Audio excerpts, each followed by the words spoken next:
I got space. I got space right now, guys. I got a lot of space. I got space. Oh, mic gone.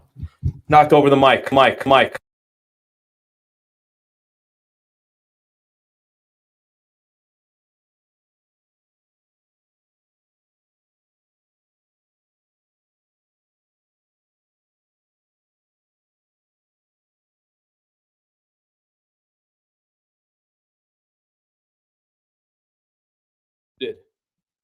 I got muted, Laker fans.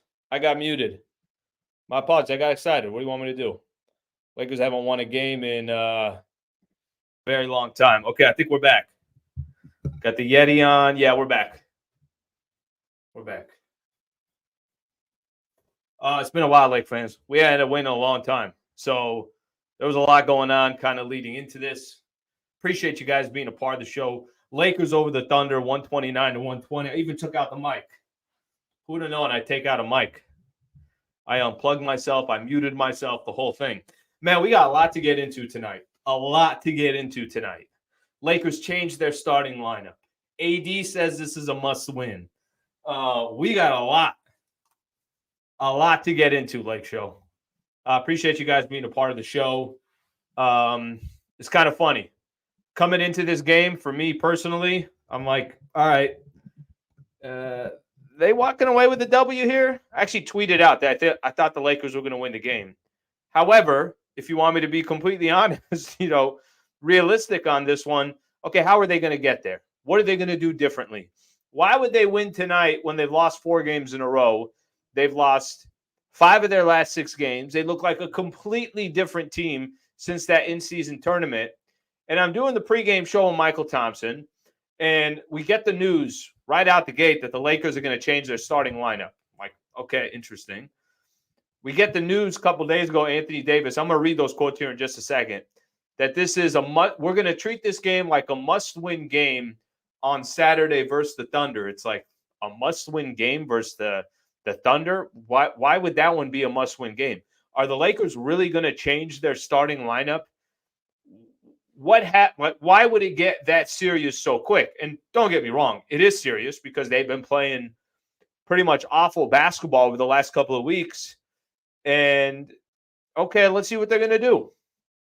I think they come out right out the gate and they give up 39 points in the first quarter, but I like the vibe of the first quarter.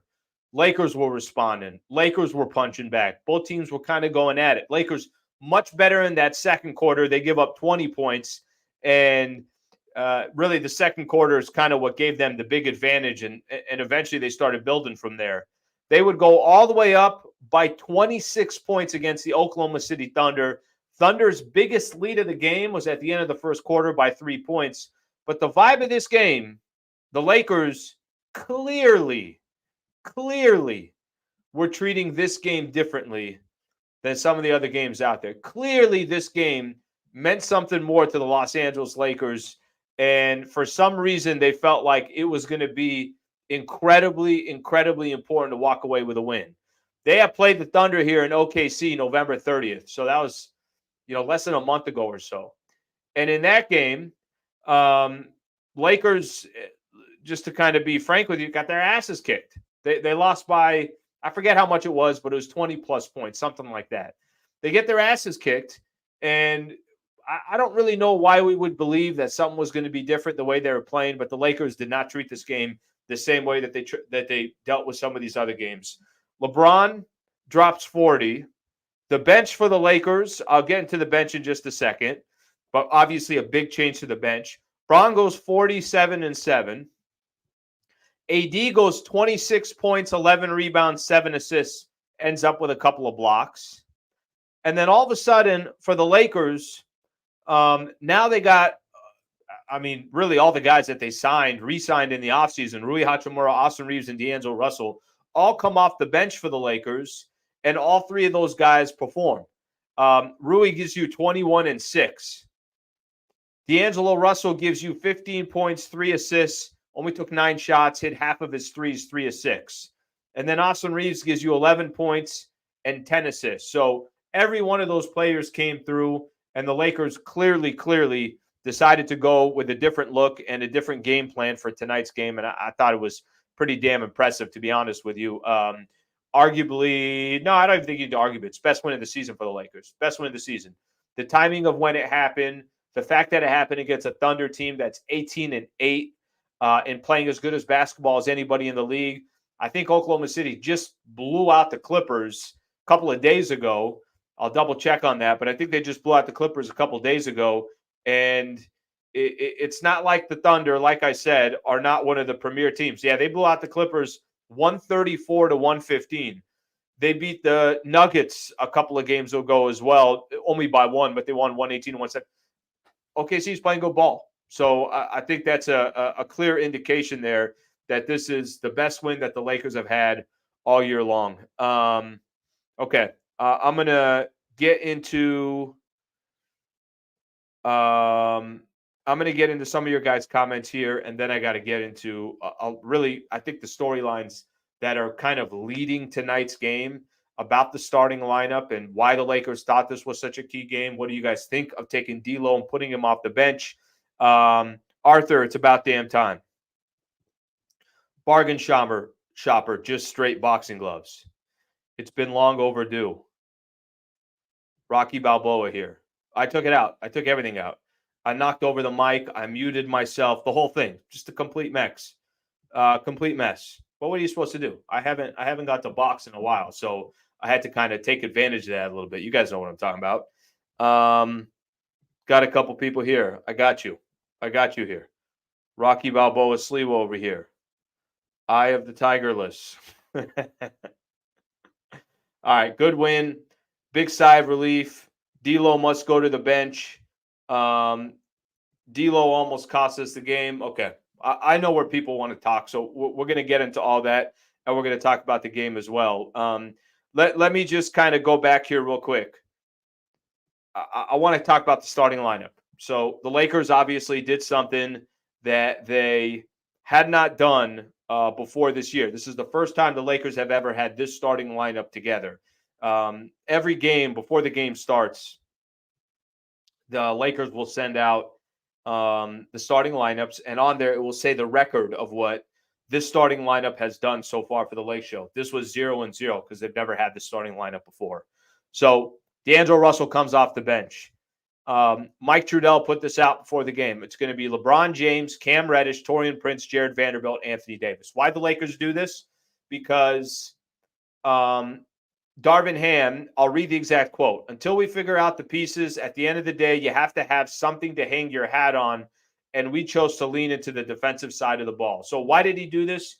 He did this because he doesn't feel like the Lakers are playing enough defense. Specifically, probably doesn't feel like D'Angelo Russell's playing enough defense. And it's not like D'Lo has been, oh my gosh, can you really take this guy out of the starting lineup? Yeah, you can. You can because he has not been performing. He's been incredibly inconsistent all season long. So I don't think that was, this complete shock or anything like that, that if the Lakers were going to put somebody else in there other than if the Lakers were going to make a change of the starting lineup, part of me was surprised that they just decided to do it, but I think that just kind of shows what the importance of the game is. But you look at it from the other perspective, I would tell you that, okay, well, D'Lo has not been performing all that one. Even Austin Reeves has got pulled out of the starting lineup, and I think that was more just a strategy to see if he could be more effective off the bench. So the Lakers go all defensive, clearly a lot more size. Clearly in their own mind, they're saying to themselves, we just got to have a more defensive-minded, more length, more players that we feel like we can rely on, and then let's see what our bench does. I said this in pregame. What the hell do you got to lose? Literally, what the hell do you have to lose? You lost 4 games in a row. You've lost 5 of 6. You haven't looked good in any of these games. And you're losing to teams that you should be beating. Lakers came out razor-focused. I mean, as focused as you can possibly be. Laser-focused. I'm just making up words at this point. Laser-focused. Came out laser-focused, ready to go, and you could tell that it paid off. Now, I will tell you this. For those that want to bash on D'Angelo Russell, listen, D'Lo didn't have an awful game. 15 points for him, 5 of 9, hit a couple of threes, had a little stretch there. I think it was maybe in the second quarter where he hit a couple buckets. I thought hit a big 3 at a stage of the game where OKC was starting to make their comeback. So give him his credit too. Look, as somebody that I've been very vocal on D'Angelo Russell, and I'm not the biggest fan, but let me sympathize with him for a quick second here. The guy is in trade conversations every year through his entire career. He's been traded a couple of times. Nowhere that he's gone has it been a home for him where a team is saying, you're our point guard, you ain't going anywhere. And a team like the Lakers, I think we all understand this, you're going to get scrutinized and the spotlight's going to be on you as much as any other franchise in all of sports. D'Lo is he's a player that a lot of people are paying attention to. They're talking about, they're chattering. There's a lot of chatter around him. I didn't think D'Lo was terrible tonight. I didn't think D'Lo was special. Oh my gosh, watch him play. But I don't think he was bad tonight. Now, with that, I want to also say this. Even if I say I sympathize with D'Angelo Russell a little bit, ultimately at the end of the day, Lakers got to do what they got to do. And if Darvin Ham thinks the best chance for the Lakers right now at this stage to win games is to put D'Angelo Russell on the bench with him, then put D'Angelo Russell on the bench. And if he feels D'Lo, what'd he play? How many minutes did D'Lo end up getting? 17 minutes tonight. That's not a lot of minutes for D'Angelo Russell. But if he feels, again, I'm going to go back to this, and just to give you an idea, Rui came off the bench at 29 minutes. Austin Reeves came off the bench at 28 minutes. But if he feels like, I got to play D'Angelo Russell less, if he feels like there's a game out there where D'Lo sees 15 minutes, 10 minutes, something like that, he's got to do what he's got to do. Lakers are not in the position of trying to make guys happy. They're in the position of trying to get W's. And I think right now, I think the message is very, very clear for D'Angelo Russell. Be more effective or come off the pine, and you're not even guaranteed to play 25 minutes or anything along those lines.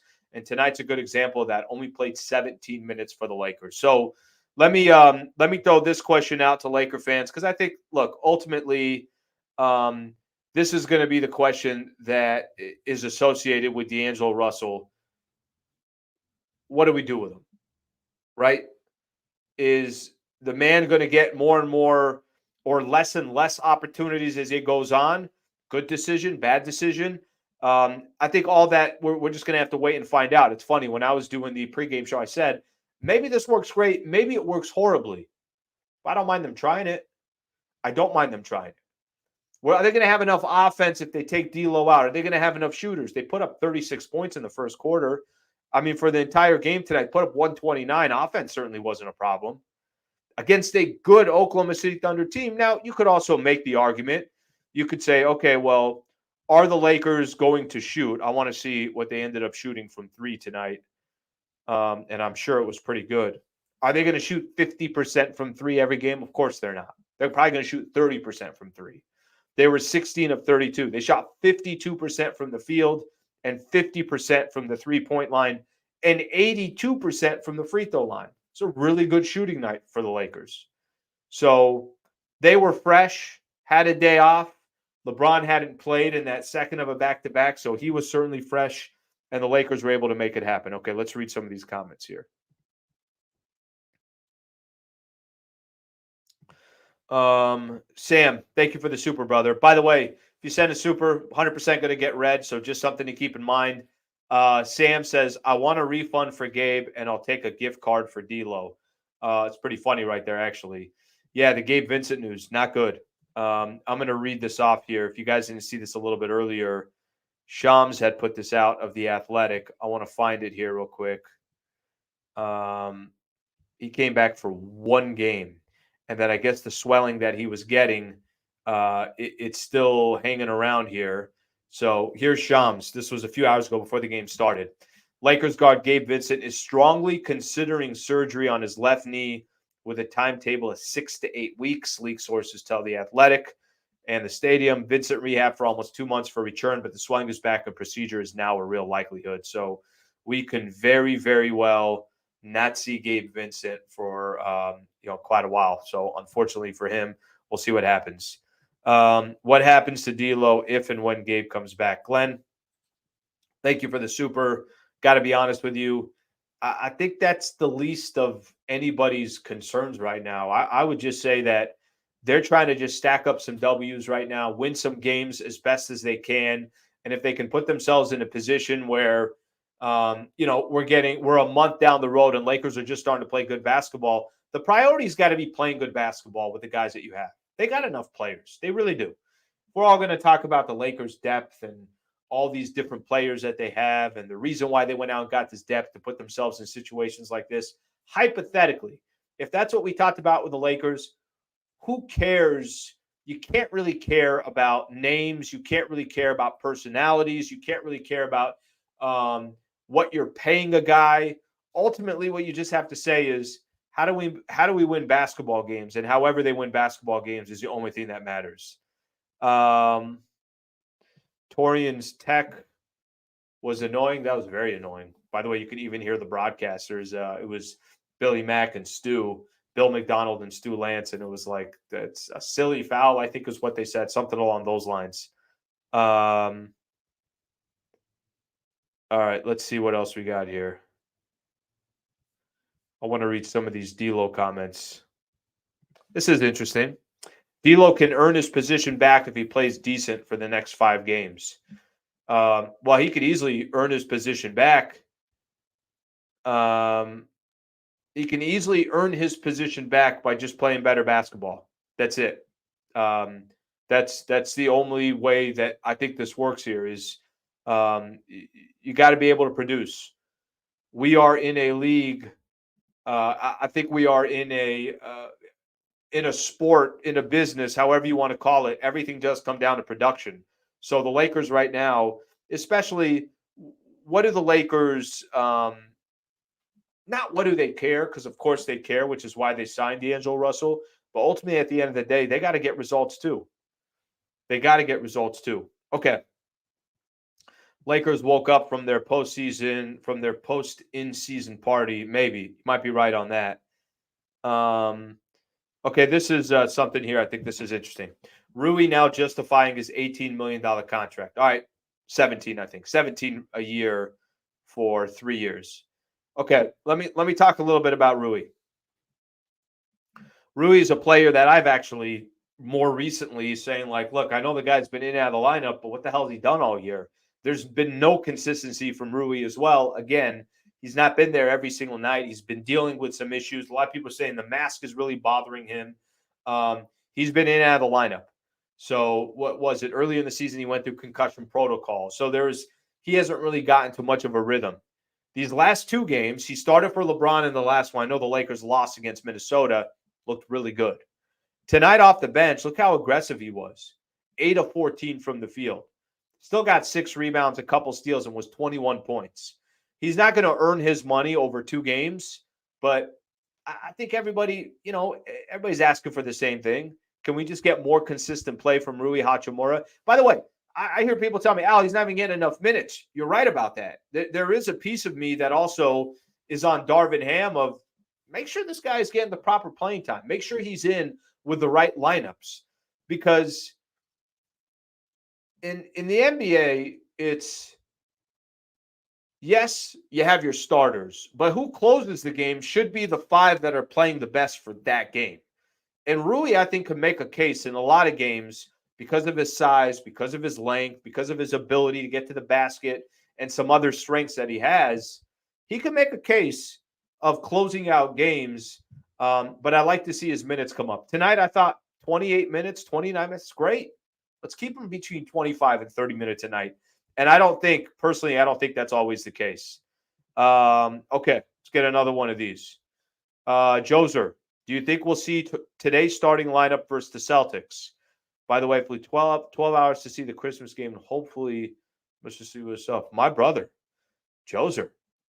Okay, so if you're coming out, I'll tell you exactly where I am. I'm section 111 at the arena, section 111. There's 2 rows of media there. I'm in the second row. So you come by and freaking say hi. I got a bald, shiny head. You're going to see me there. Okay, so I will be there. badass that you're flying out for the game as well. So how cool is that? Do I think that it's the starting lineup that we saw tonight we're going to see versus the Celtics? I do. I do. First off, why would you change it, right? If you're coming out of a W, you just won a game, you won at OKC, you want a more defensive-minded, that's a defensive-minded, tough starting lineup. Think about that starting lineup for a second, okay?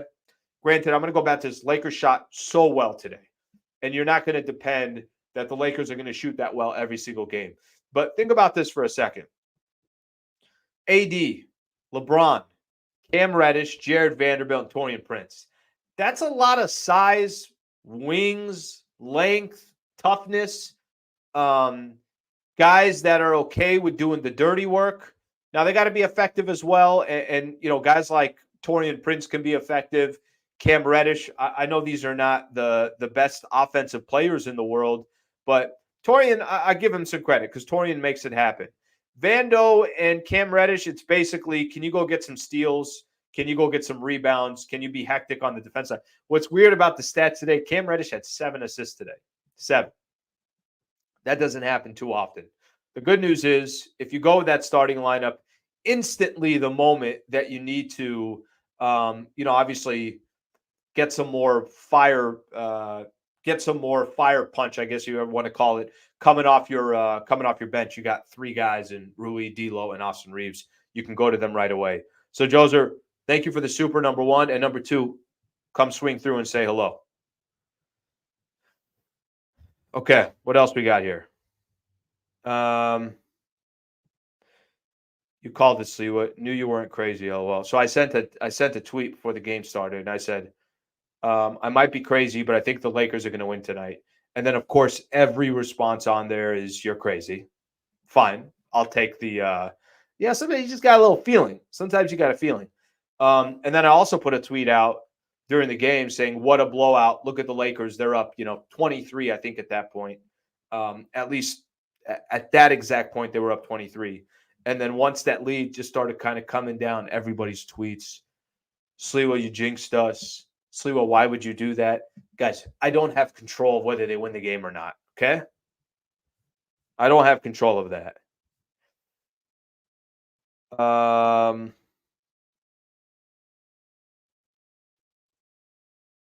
Okay, so let's read this one here.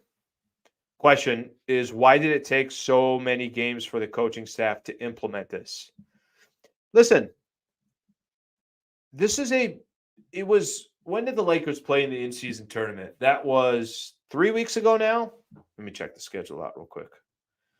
Kind of remind people of what has gone on here. So what's today? OKC. Okay. Just literally 2 weeks ago, the Lakers won the in-season tournament, and they were playing really good basketball. And I think everybody thought that okay, hey, this team's going to start doing some damage, doing some work. Basically, everybody's back, the guys that they need back. They're looking good. They're playing with a good rhythm. They're much more defensive-minded. Vando's there. Cam Reddish is back. Rui came back 2 weeks ago. I know for me, I was grabbing this microphone, whether on radio, right here on YouTube, and I was spending a lot of time talking about, I like the position that the Lakers are in. Look how good they look. They're moving in the right direction. Watch out. Look at these games that they have over the next couple of weeks. They're going to do so much damage. I thought that. Dallas, San Antonio, Chicago, New York, very winnable games. And then I was like, okay, and then we get some great tests, barometers, Minnesota, OKC, Boston coming up. That was just 2 weeks ago. So when the question comes out there, well, why didn't the Lakers do this earlier? Because it wasn't necessary. And then you can make a case. They came back 1-2 on that road trip. And you can make a case, okay, you know what? They had a bad couple of games. Then you lost to New York. Then you lost to Chicago. You're like, what the hell is going on with this team? And then the last loss to the Minnesota Timberwolves without LeBron James, I think that one was expected. And now they're making the change. So I don't think the timing of making the change is bad timing. I think, or it should have been done earlier. I think they reached a point where we're like, we got to do something. I mentioned this, I think, to start off the show. I know I mentioned it in the pregame show that there's been now 3 moments so far this year where I like kind of churn and say, huh, interesting that the Lakers are doing that very early on in the season. Let me find how early it was because it might have been the 5th or 6th game. Lakers lost the game at Orlando, and Darvin Ham, 6 games in, was questioning the Lakers' effort. I'm like, okay, well, that's interesting. Questioning the Lakers' effort just 6 games in, that's not normal.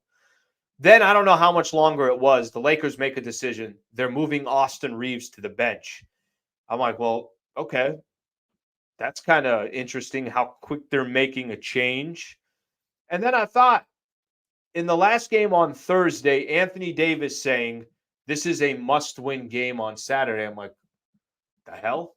We're in December. Why is this a must-win game? And then the Lakers obviously decided to go make the change in the starting lineup, and here we are. So I think all of those have been interesting moments for me so far this year, where it's like, okay, something's going on here, or the Lakers certainly are looking at something a little bit differently than everybody else. Sliwa hasn't sneezed. Coincidence? No. I like where you're going with that. Okay. I want to talk about LeBron and I want to talk about Anthony Davis in just a second. Before we do, it's been a while since we've done this. Can we get a little roll call going? Can we get a little roll call in here? I feel like it's been 6 months since we did roll call. If the first time you've been on the channel, thank you for being here. I know a lot of the people are on here are consistent regulars. So just let me know where you're tuning in from, the city, the state, the country, wherever it is. I'll try to give you guys a shout out as I go. So feel free to put that in there. Also, spend 2 seconds on this as well. Please subscribe to the channel if you don't mind.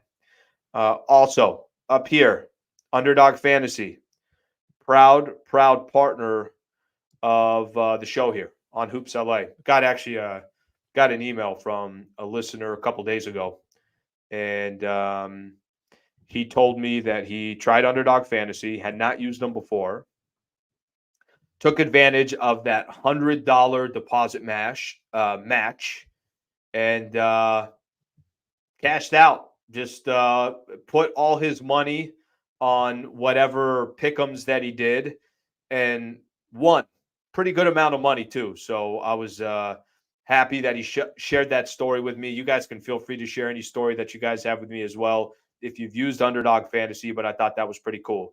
Real quick here, I'm going to make some picks for tomorrow, and we could take it from there. I think I'm going to go. What do I want to do today? What are the games that we have tomorrow? Let's go NBA. We got games tomorrow as well. 2 games tomorrow. Let's go Philly at Miami. Let's go Embiid. Embiid 32.5 points. I'll go lower. You know why I'm going to go lower? Honestly, there's only one reason why I'm going to go lower. Is because they're playing a good defense. Okay, I'll take that one. I'll take the Embiid one. And then let me pick one. Let's go Giannis, 31.5 at New York. I'll go lower. Okay, hey, I'm trying a different strategy here. Let's go lower. If you put $100 in, they'll match your deposit of up to $100. Just got to use my code, HoopsLA. So make sure you use that code. And then also, I'm going to make a bet here for 20. If I get both of these right, the lower on Embiid and Giannis pays out for $60. So let me throw that in there right there. And my entry is good to go. Okay. Thank you for hanging out through that. All right, let's see where everybody's tuning in from. Let's give some shout outs to our people here. Been a while since we've done this. Redondo Beach in the house. Yeah, that's good living. Santa Monica in the house. Good living. Temple City. University of Newcastle, Australia. Colorado Springs. Port Hunemi, California, if I said that right. Newport Beach.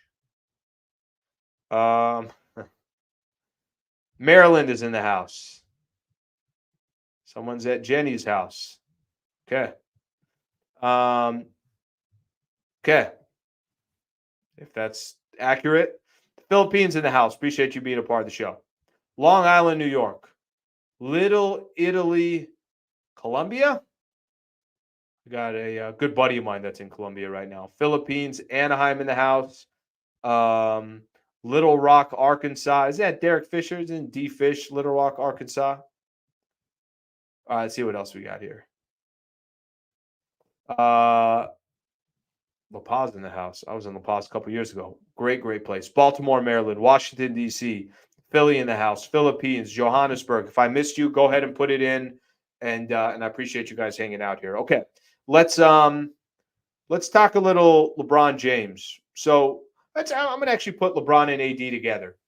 I mentioned AD, talked about the importance of the game, and you could just tell LeBron and AD, they weren't effing around tonight. They were ready to go. They seemed like they wanted to come out with a W. So Bron doesn't play in the last one.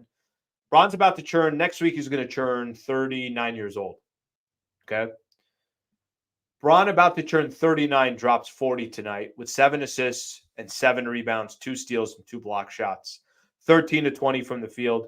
Took 5 threes and hit every one of them. I'll tell you guys something about Bron. For how, let me see the best way that I can put this. Yes, he's not the same player as he used to be, of course, just by age. But he's not that far away from the LeBron James from a couple years ago. He really is not that far away. Now, can he do it as often? No. Is he better coming off a night off? Absolutely. Is he fresher, much fresher today than he would have been if he played on Wednesday? Of course. Does that mean he might have some tired legs going into Monday? It could very, very well be the case. But just kick back sometimes and just try as best as you can to say, this man's about to turn 39 and he's still making Shai Gilgeous and Devin Booker and Paul George and Anthony Edwards. Go through all the young players and players that have been in the league for a long time. KD, he's still making incredible plays on a night in, night out basis. It's not perfect. He certainly has slowed down, but not much. I think that's just, I think it's so easy. Look how far I am into the show. I'm 30 minutes into the show here, and now I'm sitting here talking about what LeBron is doing, right? Like, think about that for a quick second. It takes me that long to talk about LeBron because it has just become so normal, and it's, what he does on a consistent basis. So I think the LeBron piece of it, as Junior E is saying here, he's a freak of nature. Yeah, I don't know how to describe it. I really don't. But when I see it and when it happens, I try to go out of my way to say, let's just take a quick second and appreciate Bron here for a quick second. Raheel, enjoy that, Jay, and enjoy your Saturday night here. LeBron, best player on the floor. I can't really argue that. Tonight, he was the best player on the floor. Tonight, with what'd Shai end up with?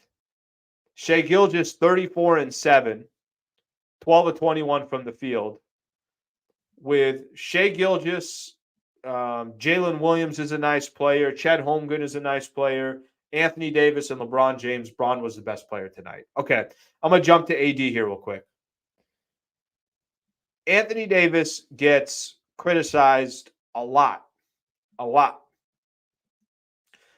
Please tell me nobody's complaining about Anthony Davis this year. Please. I don't want to hear anybody complain about Anthony Davis this year, at least up to this point. He had another 26, 11, and 2 blocks, but I want to go past that real quick.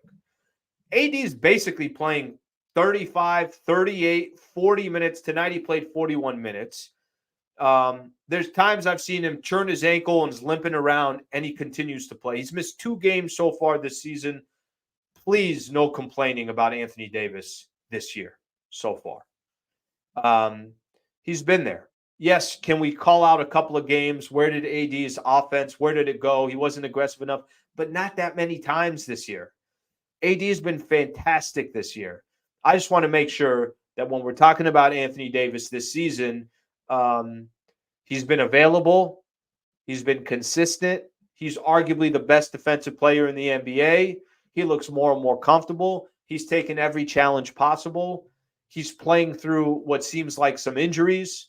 So this season, I don't know, if you guys agree with me on this, but for me personally, this is as good as I've seen Anthony Davis play. And like I said, his availability and being there every single night. AD has been balling and isn't getting enough credit. Couldn't agree more.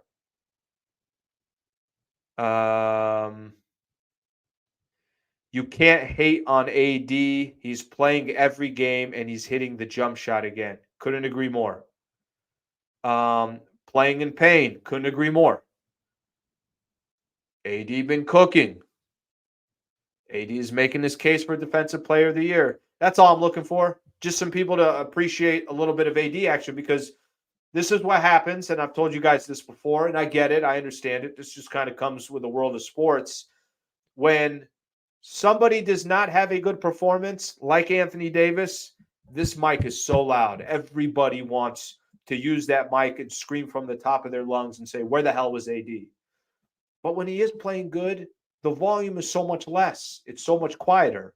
So LeBron on the 40, sit back and appreciate it, because the guy's about to turn 39 next week and he's still freaking LeBron James. And Anthony Davis, more times than not, one of the games that impressed me most about Anthony Davis, last game on Wednesday against Minnesota, he was great. He was coming off the bummed ankle against the Chicago Bulls. He turned the same ankle twice within a week. I was like, he's not going to play against Minnesota. That's not going to happen. It's second of a back-to-back. Why even play him? He was there and he played 38, 39 minutes. Turns back around tonight. First out, calls the team out after the game on Thursday and just said, we're going to treat Saturday like a must-win. I think he sent a message to the entire team. We're treating Saturday like a must-win. And that's how the Lakers played this game. And Anthony Davis delivered like he has been, and played another 41 minutes. So there are my points on those two players right there. Bargain Shopper, Palm Springs, thank you for tuning in. San Diego, we got in the house. Thank you for being a part of it. We're basically neighbors, you and I. I'm in San Diego right now. You're in San Diego right now.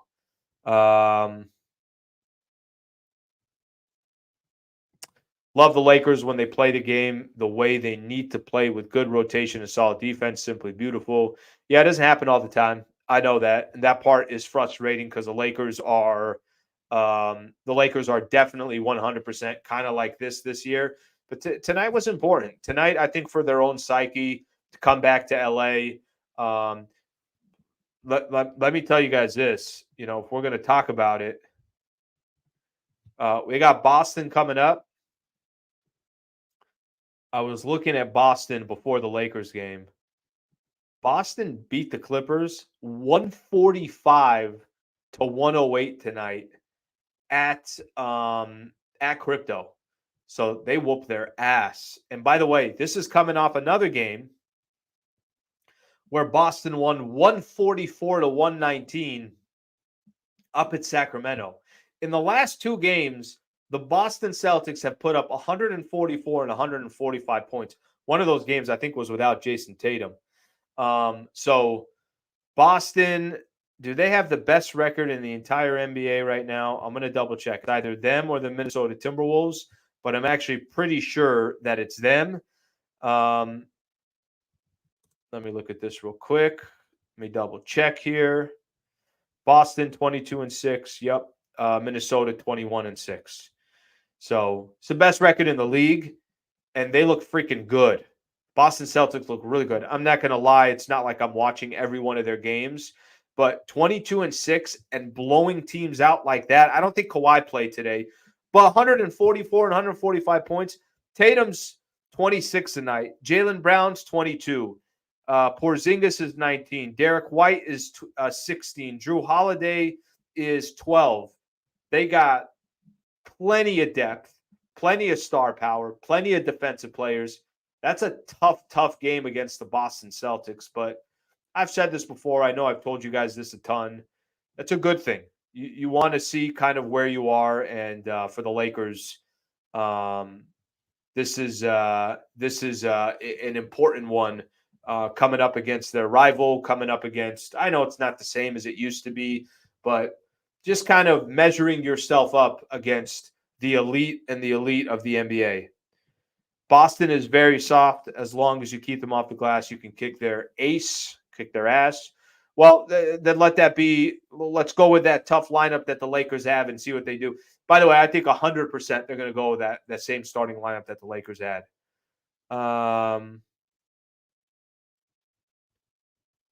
See what we got here.